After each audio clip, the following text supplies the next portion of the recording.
ගෞරවනීය අපේ හාමුදුරන් වහන්සේගෙන් අවසරයි වේදිකාවේ ඉන්න අපේ ලක්ෂ්මන් සහෝදරය වටකඩ සහෝදරය හේමන්ත සහෝදරය ඇතුළු සහභාගී වෙලා ඉන්න ආදරණීය අම්මලා තාත්තලා සහෝදරවරු සහෝදරියන් ඇතුළු සියලු දෙනාගෙන් අවසරයි අපි දන්නවා දැන් අලුත් ආණ්ඩුව නව ජනාධිපතිවරයා බලයට පත් වෙලා දින 50කට ආසන්න කාලයක් ගත වෙලා තිබෙනවා. කාට හරි හිතෙන්න පුළුවන් මෙවැනි කෙටි කාලයක් ඇතුළත ආණ්ඩුවක ගමන් මාවත පිළිබඳව ආණ්ඩුවේ දිශානතිය පිළිබඳව තීරණ ගන්න සාකච්ඡාවක් සුදුසුද කියන එක මතුවෙන්න පුළුවන්කම තියෙන මොකද තාම කාලය ප්‍රමාණවත් නැහැ කියන. එහෙම හිතෙන්න පුළුවන් නේද? ඒ කියන්නේ අපිත් පිළිගන්නවා නේද? ආණ්ඩුව පිළිබඳ සම්පූර්ණ පූර්ණ නිගමනයකට ඒමට අවශ්‍ය වෙන කාලය ගත වී නැති බව ඇත්ත. හැබැයි ගත වෙලා තියෙන කෙටි කාලය ඇතුළත අප හිතනවා මෑත කාලයේ ගොඩනැගු හැම ආණ්ඩුවකට වඩා ඉතාමත් කෙටි කාලයක් ඇතුළත පරස්පරතා ගණනාවක් නිර්මාණය කරපු ආණ්ඩුව බවට පත් වෙලා තිබෙනවා. කියන්නේ මැතිවරණයේදී කියන ලද දේ ජනතාවට දෙන ලද එකඟතාවය ඔවුන් සමාජගත කරන ලද මතවාදය මේ සියල්ල එසේ තිබියදී ඊට පටහැනිව මේ කෙටි කාලය ඇතුළතත් බොහෝ දේ සිදුවීමින් තිබෙන බව තමයි දැන් පෙන්වුම් කරලා තිබෙන්නේ. ඒ නිසා කාලය කෙටි වුණා. ඔවුන් ගමන් කිරීමට සූදානම් වෙමින් තිබෙන දිශාව ඒ සඳහා පෙන්වමින් තිබෙන සංඥාවන් ගත්තොත් කියන දේ සහ කරන දේ අතර විශාල පරස්පරයක් නිර්මාණය වී තිබෙන බව පේනවා. අර සාමාන්‍යයෙන් කියනවා හානා හීය පානා හඬ හැරෙන් දෙන්නේ කියලා. නේද? එහෙනම් හඬ හැරේ කොහොමද කියන කණුව කියන්න පුළුවන් හීයට මොකද වෙන්නේ කියලා. දැන් නම් ගොඩක් දේවල් කියන්නේ හඬ හැරෙන් නෙවෙයි හඬ පටවලින් නේ. හඬ හැරවලින් නෙවෙයි දෙන්නේ. කොහොම වුණත් මේ නේද මේ සිදුවීමෙන් තිබෙන දේවලින් අපිට නිගමනයකට එන්න පුළුවන්කම තිබෙනවා කවර දිශාවකටද මෙය ගමන් කිරීමට සූදානම් වී තිබෙන්නේ කියලා. නා අපිට තිබෙන වගකීම කුමක්ද? විශේෂයෙන්ම මේ ආණ්ඩුව පිහිටවීමේදී ජනතාවගේ ජනවරමක් ලැබී තිබෙනවා. ඒ ජනවරම ලැබී තිබෙන ජනතාවට දෙන එකඟතාවයක්ම. ඒ නිසා අපිට වගකීමක් තිබෙනවා ඒ ජනවරමට අනුව ආණ්ඩුව පිහිටුවා කටයුතු කිරීම සඳහා බලපෑම් කිරීම සඳහා හා සමාජ සංවාදයක් නිර්මාණය කිරීම. එහෙම නැත්නම් කියපුව මොනවා වුණත් කරපුව මොනවා වුණත් ওই සද්ද නැතුව ඉන්න සාකච්ඡාවක් නැතුව ඉන්න සමාජයක් නිර්මාණය වෙන්න පුළුවන්. ඒ නිසා තමයි අපි අපේක්ෂා කරේ ඔවුන් විසින්ම දෙන ලද එකඟතාවයන් සහ ඔවුන් විසින්ම ගොඩනගන ලද මතවාදයන්ට පටහැනිව ඔවුන් කටයුතු කරන්න සූදානම් වී තිබෙන්නේ කොහොමද කියලා මේ සාකච්ඡාව පටන් ගන්න. දැන් අපි දන්නවා ඔවුන්ගේ ප්‍රධාන මතවාදය බවට පත් උනේ දේශප්‍රේමීත්වය. නේද? විශාල ලෙස දේශප්‍රේමී අඬහැරයක් අපිට මතකයි ජනාධිපති මැතිවරණෙත් ඊට පෙර ඔවුන්ගේ ප්‍රධාන මාවතක් ප්‍රධාන දෘෂ්ටිවාදයක් ප්‍රධාන මතවාදයක් හැටියට ගොඩනගා තිබුණේ දේශප්‍රේමීත්වය. ඇමරිකානු විරෝධය රට බේරා ගැනීමේ අවසන් අවස්ථාව රට මව්බිම අනතුරුයි මේ වගේ පෙන්눔 කරේ කුමක්ද? ඔවුන් මතවාදයක් ගොඩනගමින් තිබුණා රට අනතුරේ ඒ බේරා ගැනීම සඳහා සුදුසු කණ්ඩායම ඔවුන් බව. අපි දන්නවා අප හැම දිනාටම අපේ රටේ මාතෘ භූමිය පිළිබඳව අකලංක බැඳීමක් සහ අකලංක ආදරයක් තිබෙනවා. ඒ ගොඩ නැගෙන්නේ කොහොමද? අපි ඉපදෙනකොට හිස් කලයක් වගේ. කිසිදු මතවාදයක් නැති නේද? අදහසක් නැති සංකල්පයක් නැති හිස් කලයක් හැටියට අපි ඉපදෙනවා. හැබැයි අපි කුඩා කාලේ ඉඳන් මේ හිස් කලයට විවිධ මතවාදයන් විවිධ සබඳතාවයන් අපිට පුරවනවා. එහෙමනේ අපි සමාජයක් හැටියට ගොඩනගන්නේ. ඒ පිරවීමේදී අප හැම කෙනාටම විශාල ලෙස මතවාදී බලපෑමක් ඇති කරනවා මාතෘ භූමිය පිළිබඳ තියෙන බැඳීම සහ ආදරය පිළිබඳ. අපිට අපේ ඉතිහාස කතා ගෙනත් දෙන්නේ කුමක්? අපිට අපි පොඩි කාලේ ඉතිහාස පුරාවෘත්ත ඉතිහාස කතා කියනවා නම් අපිට ඒ වගේ ගෙනත් දෙන්නේ මාතෘ භූමියට ආදරය කරන්න මාතෘ භූමිය පිළිබඳව අකලංක ප්‍රේමයෙන් කටයුතු කරන්න කියලා. නේද? අපේ නේද පුරාණේ කැලණිතිස්ස රජුරෝ රට පාලනය කරන කාලේ මුහුද ගොඩ ගලනකොට රට විනාශයටපත් වෙන්නකොට ඒ රජතුමා විසින් තමන්ගේ දියණිය මුහුදේ පා කර අරිනවා රට බේරා ගැනීම වෙනුවෙන්. ඒ ඉතිහාස කතා අපිට උගන්වන්නේ කුමක්? සැමට පෙර අපිට අපේ රට මාතෘ භූමිය තියන්න කියලා. ඒ වගේම අපිට සාහිත්‍යයෙන් කියනවා නේද? උපන් බිමත් දිනු නේද? ඒ කියන්නේ වැදූ මවත් දිනු බිමත් පණමෙන් සුරකින්න. අපිට එහෙම තමයි අපිට සාහිත්‍යයෙන් උගන්වන්නේ. අපිට පරිසරයෙන් උගන්වන්නේ කුමක්? ඉන්දියන් සාගරයේ මැද පිහිටි නේද?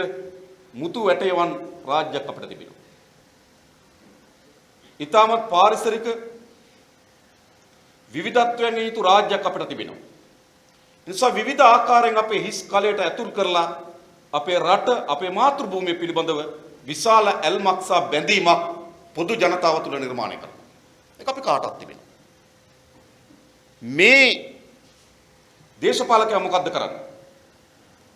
මේ දේශපාලකයා කරන දේ තමයි ඒ හැඟීමේ බැඳීම අවුස්සනවා තමන්ගේ දේශපාලන වමනාවන් වෙනුවෙන්. හැබැයි ඇවිස්සීමට අදාළ වෙන පදනමකුත් රටේ නිර්මාණය වෙමින් තිබුණා. නිකම්ම උස්සුණක් නෙවෙයි. නේද? රනිල් මෛත්‍රී ආණ්ඩු අපේ රටේ ආර්ථිකයත් අපේ රටේ මාතෘ භූමියත් අපේ රටේ ස්වාධීනත්වයත් පිළිබඳව කිසිදු සැලකිල්ලට භාජනය නොකොට අපේ රට පාලනය කරමින් තිබුණා. උන්ගේ ආර්ථික ප්‍රතිපත්තියේදී අපිට ඉතා අපේ රටේ ආර්ථික ස්වාධීනත්වය අහිමි කරන විවිධ තීන්දුව తీරන ගණමින් තිබුණා. විවිධ වෙළඳ කිවිසුම් වලට අවතීර්ණ වෙලා තිබුණා. ඔබට මතක ඇති සිංගප්පූරුව සමග වෙළඳ කිවිසුමක් අත්සන් කරා. ඒ අපේ රටේ දේශීය ආර්ථිකයට විශාල බරපතල තර්ජනයක් වෙන වෙළඳ කිවිසුම. ඉන්දියාවත් එක්ක වෙළඳ කිවිසුමක් අත්සන් කිරීම සඳහා එට්කා කිවිසුම විශාල පොරබැදීමක් සහ සාකච්ඡාවක් තිබුණා. ඒ අත්සන් කරගන්න බැරි වුණා. ඒ වගේම ඇමරිකන් එක්සත් ජනපදය සමග MCC කිවිසුම පිළිබඳව සාකච්ඡාවක් ගොඩනැගෙමින් තිබුණා. අත්සන් කරගන්න බැරි වුණා. එනිසා අපේ මාතෘ භූමියේ ස්වාධීනත්ව පිළිබඳ ප්‍රශ්නයේදී වැදගත්ම ශේස්ත්‍රයක් කරනවා ආර්ථිකය. එක්සත් ජනපදයේ හෝ බලවත් රාජ්‍යයන්ගේ වමනා පරිදි හසුරුවමින් තිබුණා. ඒ වගේම ආරක්ෂාව පිළිබඳ ප්‍රශ්න ගත්තත් ඔබට මතක ඇති 2017 දී ගෝඨාභය රාජපක්ෂ ඇමරිකන් එක්සත් ජනපදයත් එක්ක එක්සා ගිවිසුමක් අත්සන් කළා. ඒ ගිවිසුම අවුරුදු 10කට අත්සන් කරේ. ඒ ගිවිසුම 2017 දී අවසන් වුණා. නැවත රනිල් වික්‍රමසිංහලා මොකද කරේ? 2017 දී ඒ ගිවිසුම නැවත අලුත් කරලා අත්සන් කරා. දැන් විශේෂයෙන්ම ඉරානයත් එක්ක ගැටුමක් ඇති වෙලා තිබෙන වෙලාවක අපි ඒ ගිවිසුම් එකඟ වී තිබෙන්නේ කුමක්? ඇමරිකන් එක්සත් ජනපදයේ මේ කලාපයේ ඇති වෙන ඕනෑම යුද්ධයකදී පුහුණු කිරීම වලදී මේ ඕනෑම අවස්ථාවකදී අපේ මාතෘ භූමිය ඒ කියන්නේ අපේ ගොඩබිමත් මුහුදත් ගුවනත් යටිතල පහසුකුණුත් අපි ඇමරිකන් එක්සත් ජනපදයේ හමුදාව වෙනුවෙන් ලබා දෙන සූදානම් කියන ගිවිසුම. ඒ කියන්නේ දැන් ඉරානයත් එක්ක යුද්ධේ වර්ධනය වුණොත් ඇමරිකන් එක්සත් ජනපදයේ යුද්ධය සඳහා අපේ ගොඩබිම අවශ්‍ය නම් අපි දෙන්න බැඳී සිටිනවා. අපේ ගුවන් අවශ්‍ය නම් අපි දෙන්න බැඳී සිටිනවා. අපේ මුහුද අවශ්‍ය නම් අපි බැඳී සිටිනවා. එම හමුදාවන්ට අවශ්‍ය නම් ආහාර, ඉන්ධන සහ ජලය අපි ලබා දෙන්න බැඳී සිටිනවා. ඒ කියන්නේ මොකක්ද?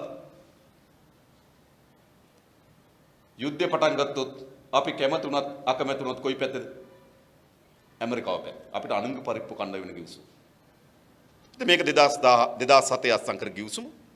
හැබැයි රනිල් වික්‍රමසිංහ යලි 2017 දී ඒ ගිවිසුම දීර්ඝ කරනු ලැබුවා. ඒක මාතෘ භූමියට ප්‍රශ්නයක්.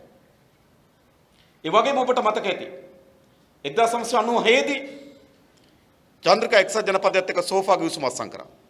එතකොටත් ඔය ගොඩක් අය ඇමති මණ්ඩලේ අත උස්සපු අය. ඊට පස්සේ ඒ සෝෆා ගිවිසුම සංශෝධනය කරපු අලුත් ගිවිසුමක් පිළිබඳ සාකච්ඡාව 2017 දී. ඒ ගිවිසුමෙන් කියන්නේ කුමක්ද? ඇමරිකන් හමුදාවේ නිලධාරී ලංකාවට එනවා නම් පුහුණුවකට හෝ ඒකාබද්ධ මෙහෙයුමකට හෝ යුද්ධයකට හෝ එනවා නම් ඔවුන් අපේ රටේ නීතියට යටත් නැහැ කියන ගිවිසුම. අපේ රටේ නීතියට බැඳීනේ.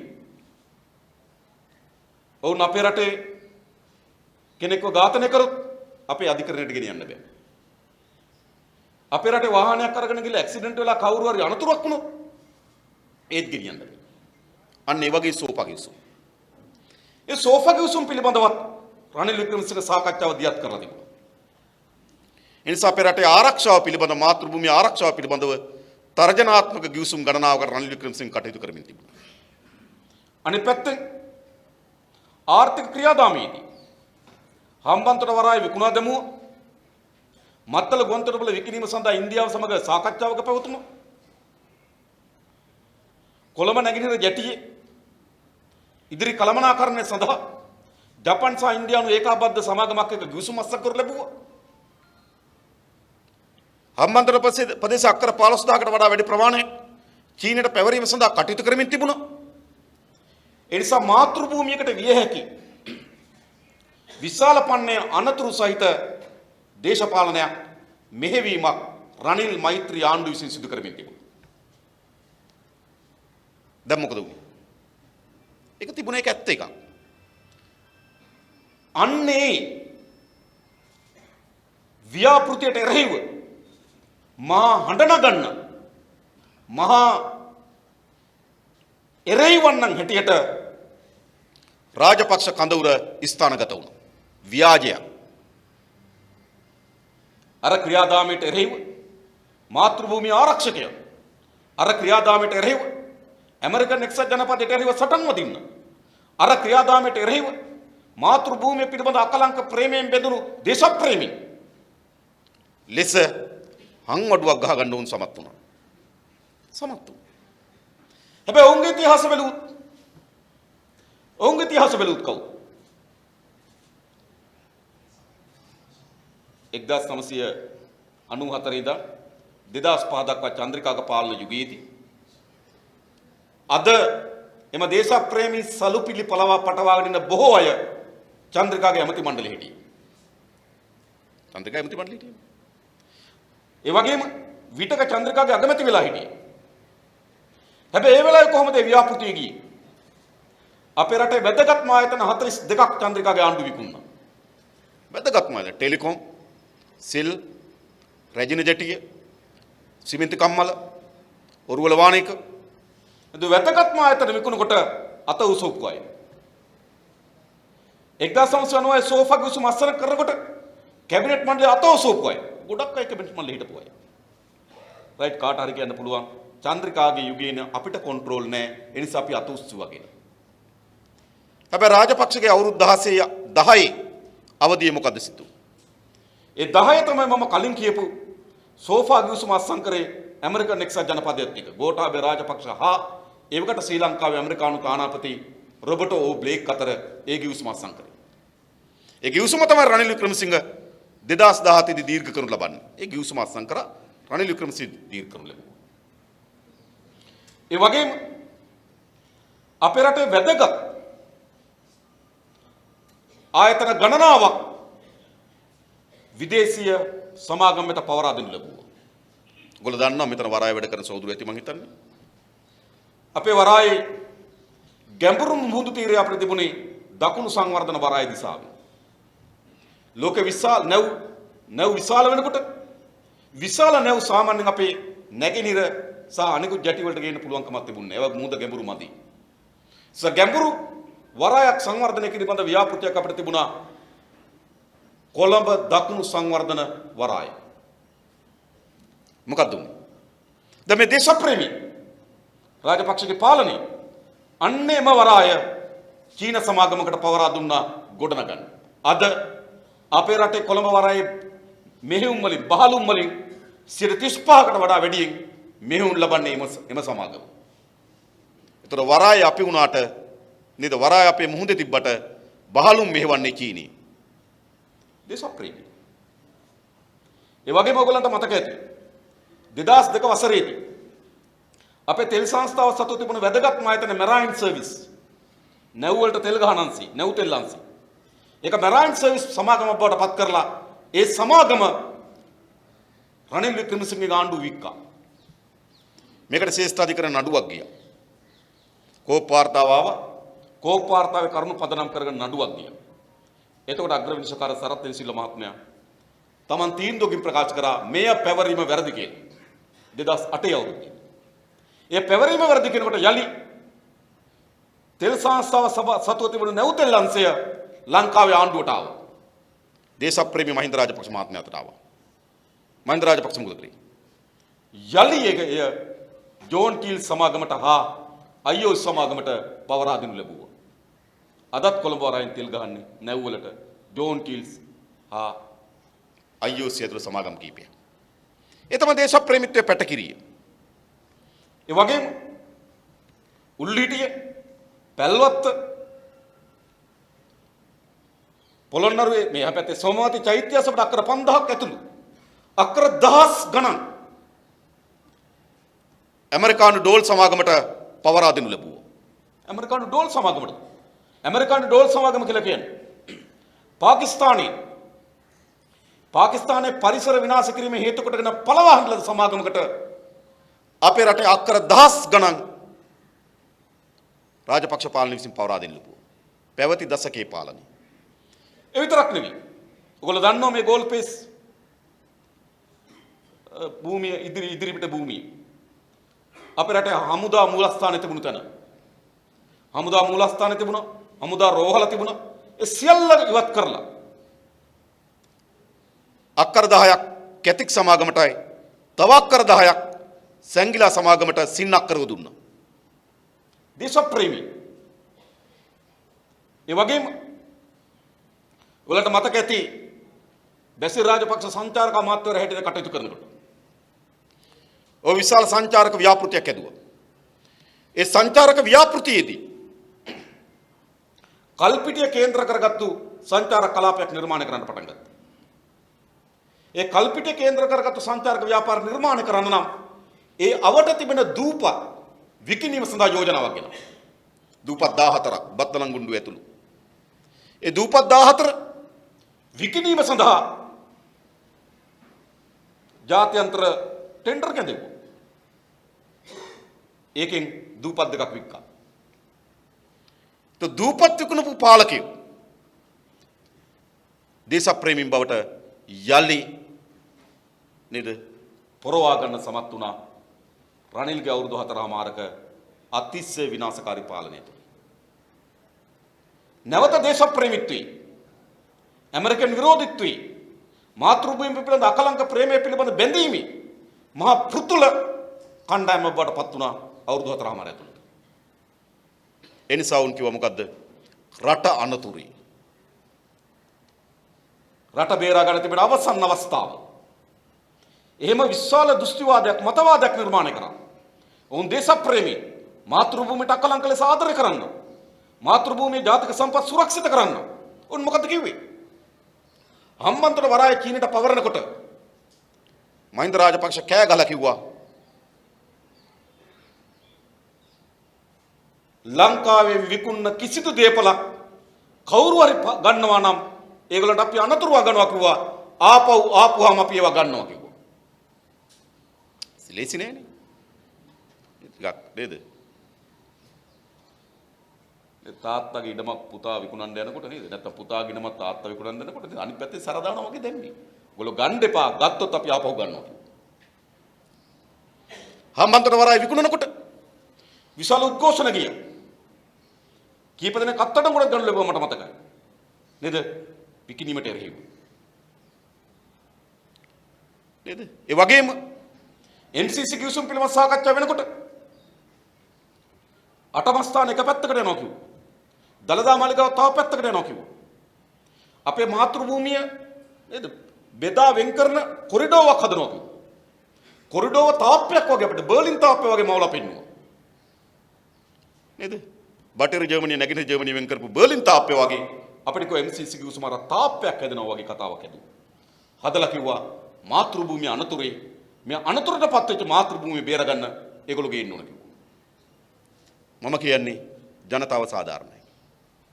ජනතාව සාධාරණ නෑ. ජනතාව බැලුවා මෙතරම් මාතෘ භූමියට අනතුරක් තිබියදී. මෙතරම් රට විශාල අනතුරුතාවයක තත්ත්වයටපත් වී තිබියදී. Tamanට හිමි වී තිබෙන ඡන්ද බලයෙන් මේ ආපෝ හැරවිය යුතු කියන තැනකට මා ජනතාව ආවා. වැරදිද? හරි.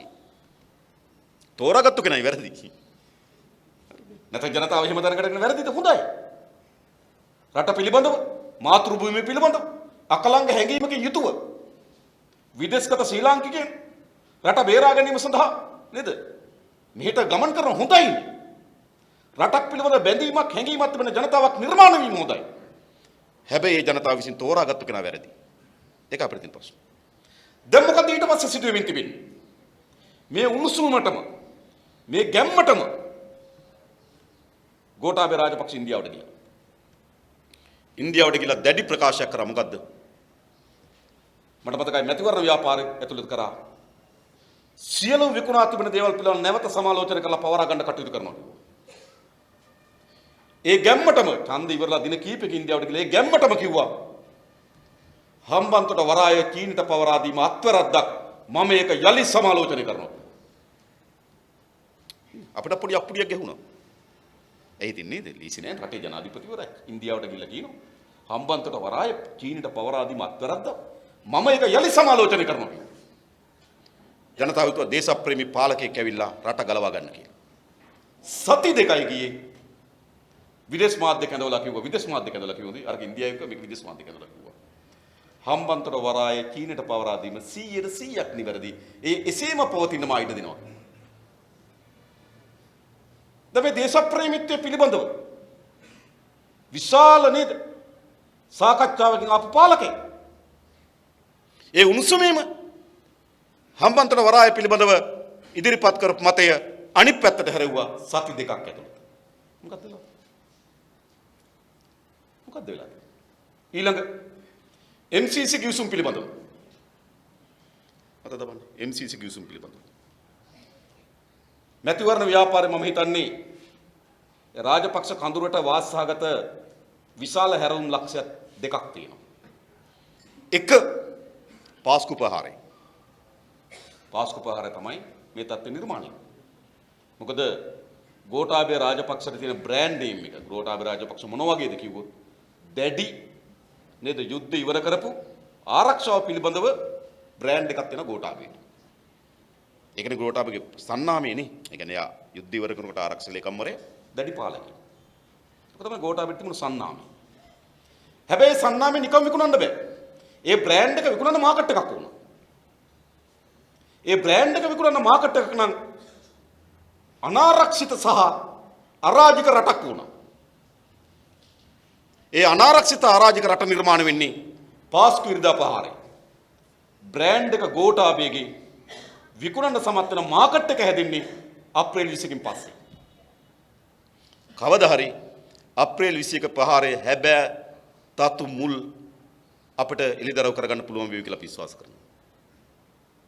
එසේ නොවන්න එවැනි පාස්කු ප්‍රහාරයක් නොවන්න නේද? එයා පාස්කු ප්‍රහාර වෙලා විශාල අරාජිකත්වයක් නිර්මාණය වුණා. ඒ ඇවිල්ලා කිව්වේ මොකක්ද? මම රටේ ජාතික ආරක්ෂාව බාර ගන්නවා. ඔච්චර යට කියන්න ඕනේ. මේ පොහොර දෙනවා අර මේක අපරාධ කියලා හිතින්නේ. හරිද? මේ මේක නිර්මාණය කරා. මතක තබන්න. දැන් දෙවනි පාස්කු ප්‍රහාරය තමයි MCC එක. දෙවනි පාස්කු. ඇමරිකන් එක්සත් ජනපදයේ කිව්ව හිටපු ආණ්ඩුවට දෙසැම්බර් 31කට කලින් මේක අත්සන් කරන්න නැත්තම් යනවා කිව්වා. ඒකට ඒගොල්ලෝ තර්කයකුත් ගෙනාවා. ඇමරිකාවේ මිලේනියම් ෆන්ඩ් කියන අරමුදලෙන් ආධාර සපයන්නේ ඒක පුද්ගල ආදායම යම් සීමාවකට වඩා යටින් තියෙන රටවල් වලට දෙසැම්බර් 31 වෙනකොට ඒක පුද්ගල ආදායම ලංකාව ඊට වඩා ඉහළ යනවා. ඉහළ ගියපුවාම මිලේනියම් ෆන්ඩ් එකෙන් අපිට ආධාර දෙන්න බැරි වෙනවා. ඒ නිසා කො ඇමරිකාව දෙසැම්බර් මාසයේ 31කට කලින් මේක අත්සන් කරේ නැත්තම් යනවා කිව්වා. ආණ්ඩුවට මොකද්ද උනේ? එක්සත් ජාතික පක්ෂ ආණ්ඩුවට හිටියා. මොකද එතන ඩොලර් මිලියන 480ක් නික ආධාරයක් ලැබෙන්නේ. මිලියන 88000. මේක ගන්න ඕන ආර්ථික දින අර්බුදයත් එක්ක ඒගොල්ලෝ කල්පනා කරා. ඡන්දයට කලින් තිබුණ අවසන් කැබිනට් මණ්ඩලයට දැම්මා MCC කිව්සුම. දානකොට දෙවනි පාස්කු. දෙවනි ප්‍රහාරය. වට කරලා ගැහුවා. මේ බින්දෙන්න යනවා කැඩෙන්න යනවා ගැහුවා. නේද? ඒක නේද ඊළඟ ප්‍රහාරය. ඊට පස්සේ මොකද උනේ? ඡන්දෙන් පස්සේ දැන් මොකද ඇති වෙලා තිබෙන්නේ? මාදක ගෝඨාභය රාජපක්ෂ මහත්මයා මාධ්‍ය ඉස්සරහ කියනවා මේකේ තියෙන මොනවද කියන්න අපි හරියටම දන්නේ නැහැ. ඒ නිසා අධ්‍යයනය කරන්න කමිටුවක් දානවා. ඒ මාරයි. දැන් මීට කලින් කවුරු හරි කිව්වනම් අධ්‍යයනය කරන්න කමිටුවක් දානවා කියලා.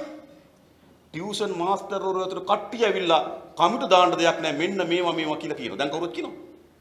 දැන් කවුරුත් කියන්නේ. තව එක මහත්මයෙක් ඇවිල්ලා කියන මොකක්ද? මේකේ බැලු බැලමට තියෙන 70ක් හොඳයි. 30ක් තමයි අප්සෙට් කියනවා. ඒ කෙනෙක් ඇවිල්ලා කියනවා මේකේ 70ක් නේද? නරක නැහැ 30ක්. අපි নিরপেক্ষ ලෙස අපි හැම කිව්සමක් ප්‍රතික්ෂේප කරන්න තරම් ගෝත්‍රවාදීන් නෙවෙයි කියන්නේ. දැන් විරුද්ධ වෙනයි ගෝත්‍රවාදී වෙන්නේ යන්නේ. කියන්නේ ගෝත්‍රවාදීන් නෙවෙයි අපි රටවල් එක්කම ගනුදෙනු කරන්නත් ලෑස්ති. ඊට පස්සේ දලස්සලහ පෙරමුණගේ මාධ්‍ය වේදික අහනකොට කියනවා ඔබතුමා ඒක දන්නෙත් නැහැ මම ඒක දන්නෙත් නැහැ. ඔය කියන තරම් භයානක වෙන්නත් පුළුවන්. ඒ නිසා අධ්‍යයනය කරන්න ඕන කියනවා. 2016ට කලින් ඇහුවනම් මොකද මේ කියන්නේ? මේ නොවැම්බර් 16ට කලින් ඇහුවනම් වෙන කතාවක්. 16න් පස්සේ කතාවක්. ඒ වගේ මම දැක්ක අපේ ස්වාමීන් වහන්සේ නමක් දේශනා කරා ලංකාවේ විශාල ඩොලර් හිගයක් තියෙනවා. පාර. දැන් ඇමරිකාව විශාල හඬක් නැගුවේ ඇමරිකාව. දෙසැම්බර් 31කට වෙනදට කලින් අත්සන් කරත් යනවා කියලා. ගෝඨාභය රාජපක්ෂ කියනවා අපි මේක අධ්‍යයනය කරන්නවා කියලා. ඇමරිකාව කියනවා අපි අධ්‍යයනය කරන්න කාලයක් දෙනවා කියලා. ඒක දෙන්නටම එක වගේ දෙයක් එක විට හිතෙන්නේ කොහොමද? ඔබ හිතනවාද ඒක නිකන් කියලා? ගෝඨාභයට අධ්‍යයනය කරන්න ඕන කියලා හිතෙනවා. ඇමරිකාවට අධ්‍යයනය කරන්න දෙන්න ඕන කියලා හිතෙනවා. ඕගොල්ලෝ හිතනවාද මේ දෙන්න කාමර දෙකක ඉඳලා වෙච්ච වැඩක් කියලා? එක මේසෙ ඉඳලා වෙච්ච වැඩක්. මතක තබන්න. ඒ නිසා අනිවාර්යෙන් මාස 6ක කාලයක් දෙනවා. එයි මොනවා වුණත් උණුවෙම බෑනේ. නොවැම්බර් වල නේද? මේක මාර අප්සෙට් කියලා ජනවාරි වල අස්සම් කරන්න බෑනේ. ඒ නිසා ඉතාමත් පහසුවෙන් එම මාවත සකස් කරගෙන තිබෙනවා. මතක තබන්න. දැන් කෝදේශ ප්‍රේමී. කෝදෙන් නේද? මතකද මම නැවත කියන්න ආපහු. ඊළඟ මත්තල ගුවන්තොටුපළ පිළිමදව. හම්බන්තොට වරාය චීනට විකුණපු දවසේ ඉඳන් ඉන්දියාව මත්තල ගුවන්තොටුපළ ඉල්ල හිටියා. එක භූදේශපාලන එක ජාත්‍යන්තර දේශපාලන ගැටුම. හම්බන්තොට වරාය චීනට දුන්නා නම් මත්තල ගුවන්තොටුපළ ඉන්දියාවට අවශ්‍ය කරන බලකිරීම කර හිටියා. දීපු දවසේ ඉඳන් රනිල් වික්‍රමසිංහ කරන්න උත්සාහ කරා රනිල්ට බැරි වුණා. රනිල් අකමැති නිසා නෙවෙයි දී ගන්න බැරි වුණා. මොකද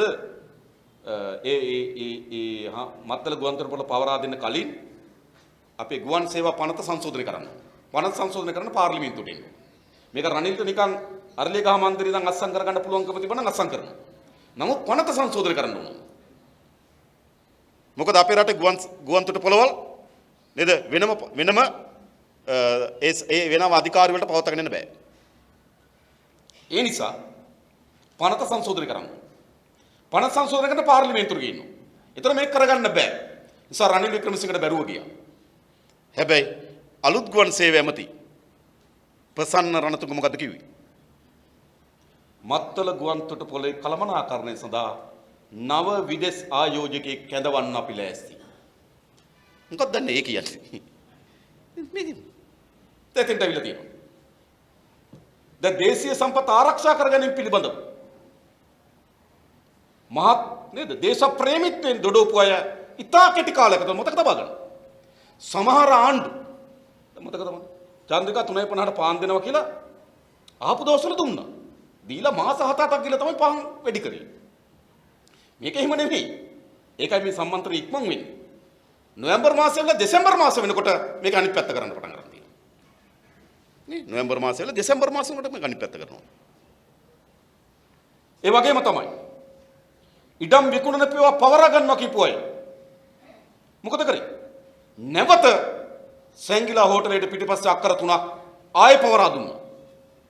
ඒතර කට්ටිය කියනවා අපි විකුණුවා නෙවෙයි බදු දුන්නනේ. දැන් කියන දැන් හරි තරක හොඳයි හරිද?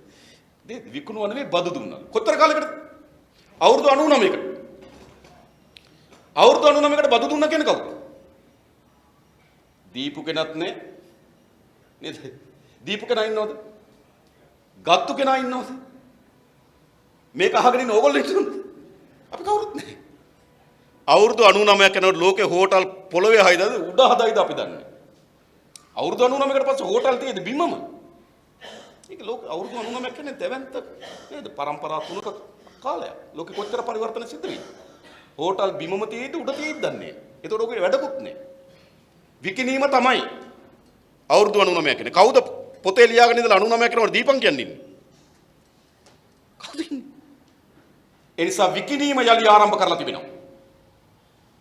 නිසා ඒගොල්ලෝ විසින් සමාජ හමුවේ පටවන ලද සමාජ හමුවේ ඉදිරිපත් කරන ලද දේශ ප්‍රේමීත්වය පිළිබඳ සලුපිලි ඉතාමත් කෙටි කාලයක් තුල ගැලවිමි යනවා.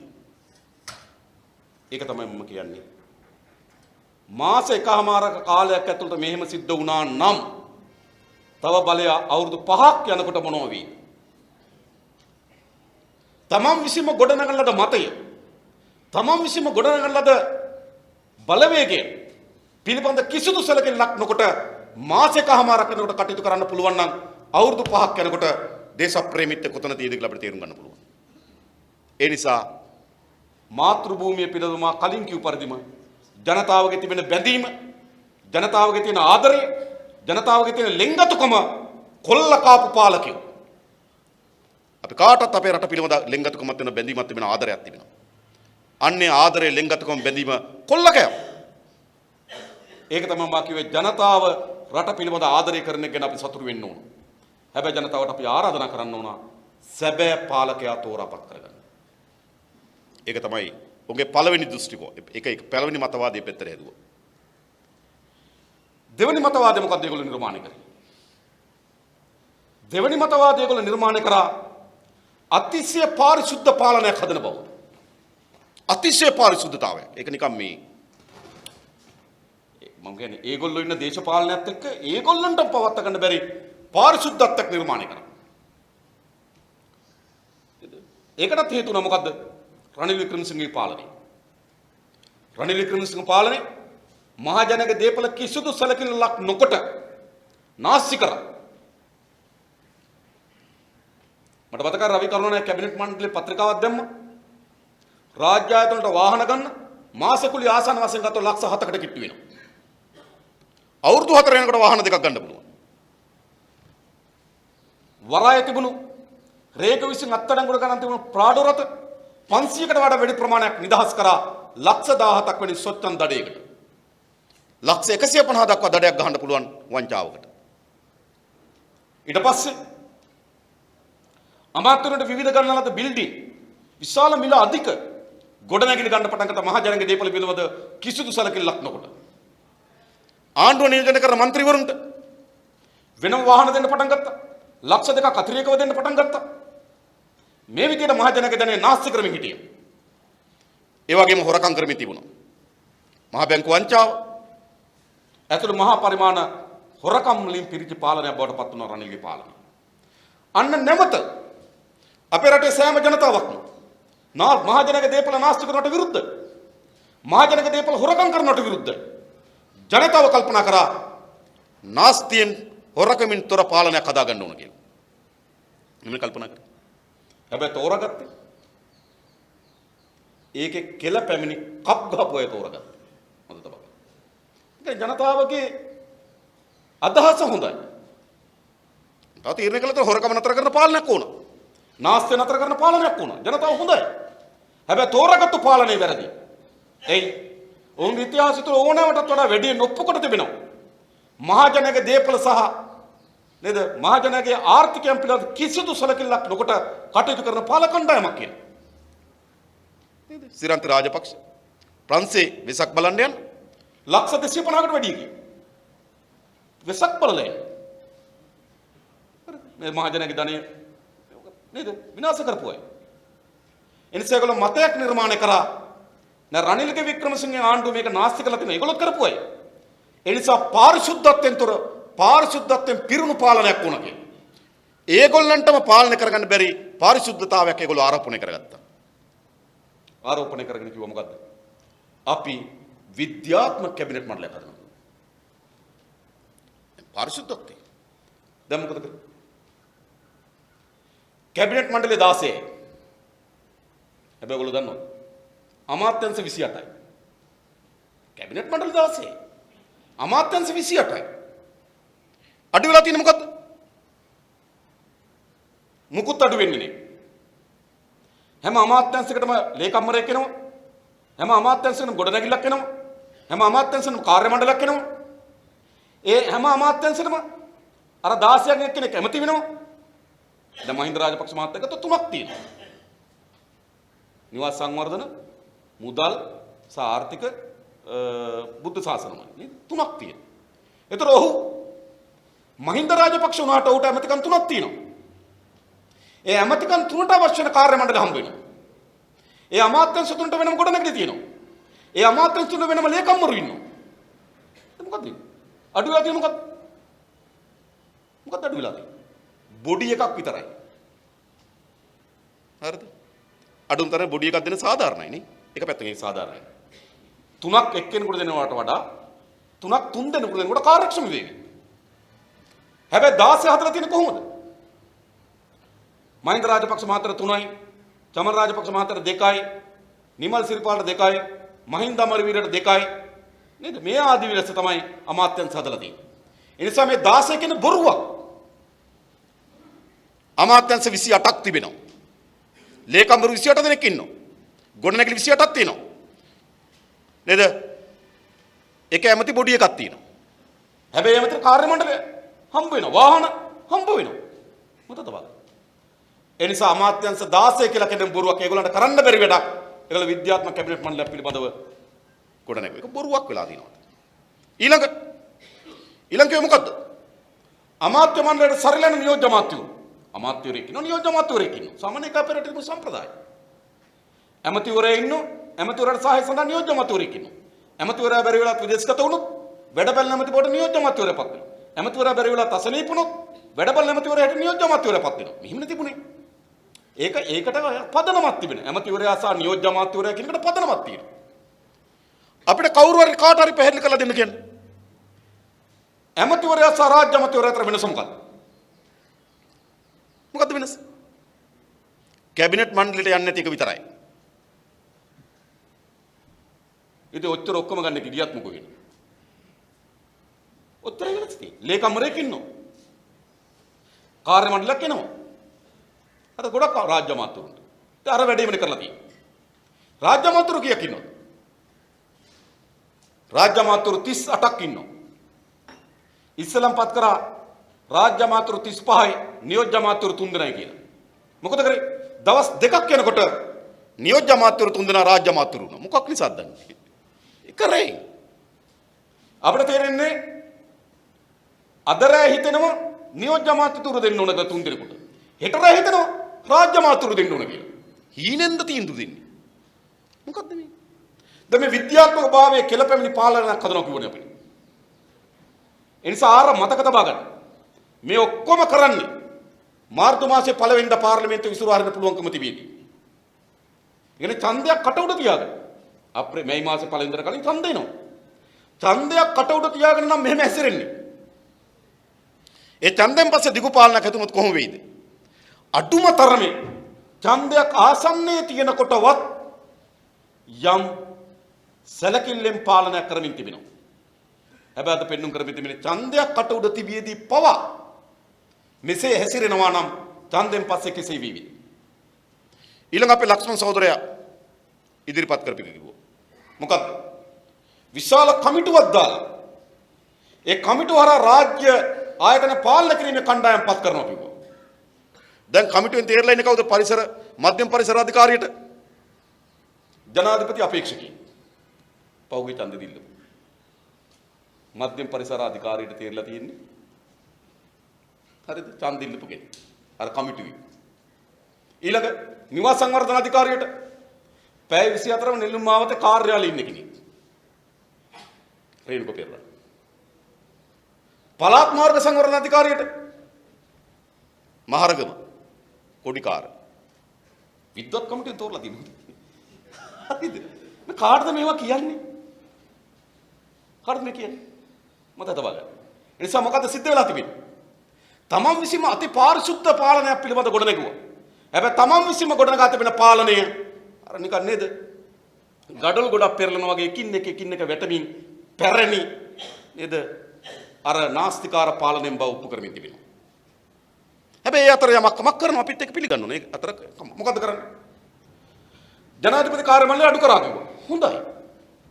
හැබැයි වැඩි කරේ කවුද? ඒක නේ අපි යන්නේ. මම පාර්ලිමේන්තු ප්‍රශ්නයක් ආව මහින්ද රාජපක්ෂ මහත්තයා කාලේ කාර්ය මණ්ඩලය කීයද කියලා. 1150 දුන්නොත්. ජනාධිපති කාර්ය මණ්ඩලය 1150යි. හැබැයි 1150 මෙතුමා කියන 250ට අඩු කරනවා. හොඳයි. හැබැයි අඩු කරනකොට චුට්ටක් වැඩි කරපු කෙනත් අපිට කියන්නේ. දැන් මේ ගන්නකොට මොකක්ද දන්නවද? මේ යන්නේ රාජපක්ෂ vs රාජපක්ෂ. මේ යන්නේ ඒක රාජපක්ෂට එරෙහි රාජපක්ෂ. හරි රට පුරා කටවුට් ගන්න දේශපාලන සංස්කෘතිය නිර්මාණය කොතනින්ද? කොතන නිර්මාණය? මහින්ද රාජපක්ෂ මහත්මයාගේ දෙවන්ත කටවුට් නිර්මාණය වෙන සංස්කෘතියක් ආව එතනින්. දැන් ඒක නතර කරනවා. හොඳයි. රාජපක්ෂ vs රාජපක්ෂ. නේද? හොඳයි ඒව හොඳයිනේ. නේද? ඒ වගේම ගත්තොත් අපි දැක්කා නේද මේ වගේ නේද නිකන් පාර්ලිමේන්තු වෙන එක. හැබැයි එන එක මම හිතා කලින් ගත්තා නම් හොඳ ආස්පියොත් ගෙනල්ලා කාලතුකුත් ගෙනල්ලා ආස්පියෝ නුවරඑළියෙන් ගෙනල්ලා පුහුණු පෙරට් තියලා පහුදා එපා කියනවා. ඒක නම් හරිනේ. කලින් කියන්න තිබ්බා. ඒ නිසා මම මේ කියන්න හදන්නේ ඒගොල්ලෝ විසින් මවාගත්තු පාරිශුද්ධත්වයක් නිර්මාණය කරා සමාජ මතයේදී. ජනතාවට කිව්වා කාර්යක්ෂම හොරකම් කරන්නේ නැති වංචාවෙන් තොර රටේ ඒ ආයතන විධිමත් ලෙස පාලනය කරන්න පුළුවන් කණ්ඩායම කරා අපි රට පාලනය කරනවා.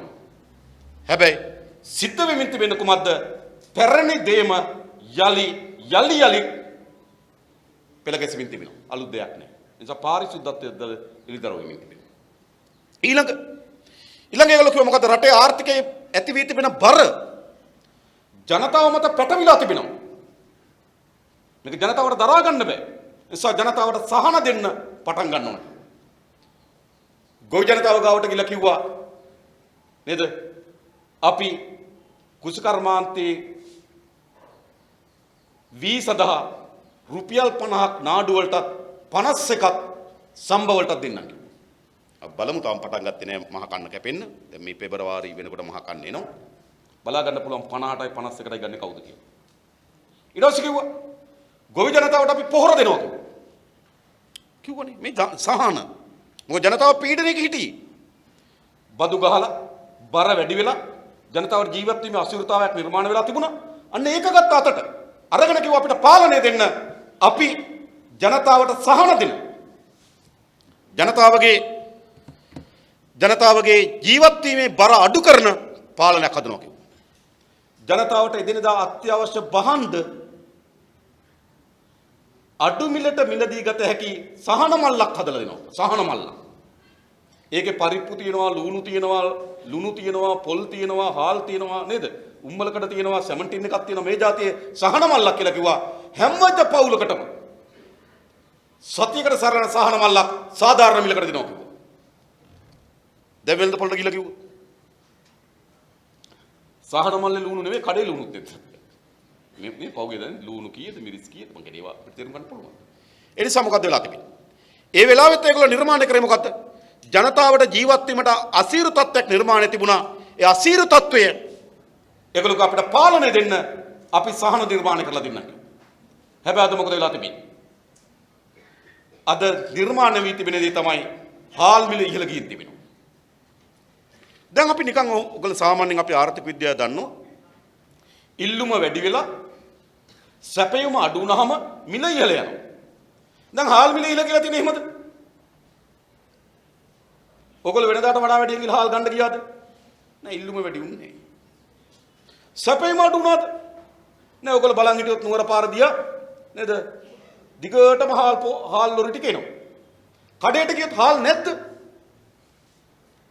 හාල් හිගයක් තියෙනවද? හාල් හිගයක් නැහැ. හාල් හිගයක් නම් මිල ඉහළ යන්න පුළුවන්. හැබැයි අපේ රටේ හාල් හිගයක් නැහැ. දැන් අපිට මතකයි පොල් ගණන් යනවා. පොල් ගණන් යනකොට පොල් නේද?